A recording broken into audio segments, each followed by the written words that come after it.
Hello, friends, family, various acquaintances. I come to you here today to read an excerpt to you from an article that was published by Time magazine entitled, "What the Venezuelans Deported to El Salvador Experienced."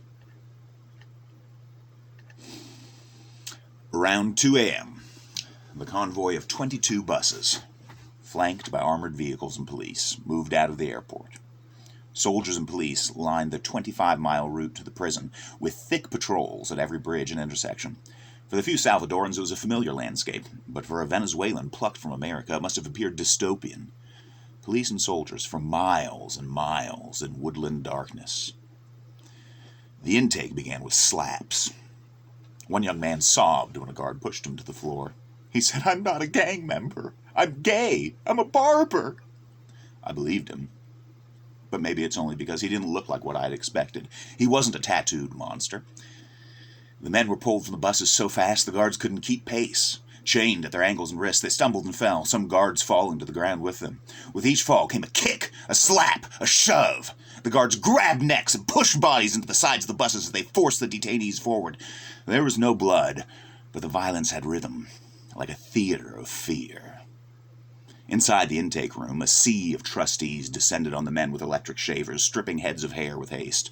The guy who claimed to be a barber began to whimper, folding his hands in prayer as his hair fell. He was slapped! The man asked for his mother, then buried his face in his chained hands and cried as he was slapped again. After being shaved, the detainees were stripped naked. More of them began to whimper. The hard faces I saw on the plane had evaporated. It was like looking at men who passed through a time machine. In 2 hours, they aged 10 years. Their nice clothes were not gathered or cataloged, but simply thrust into black garbage bags to be thrown out with their hair.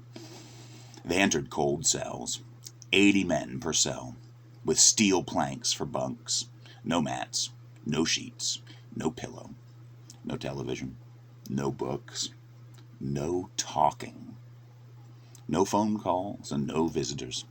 For these Venezuelans, it was not just a prison they had arrived at, it was exile to another world, a place so cold and far from home, they may as well have been sent into space, nameless and forgotten.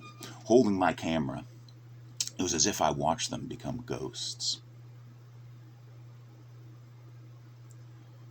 Some of you may support what happened there. And you are a Nazi, if you do. And you are evil. And you should be very, very careful.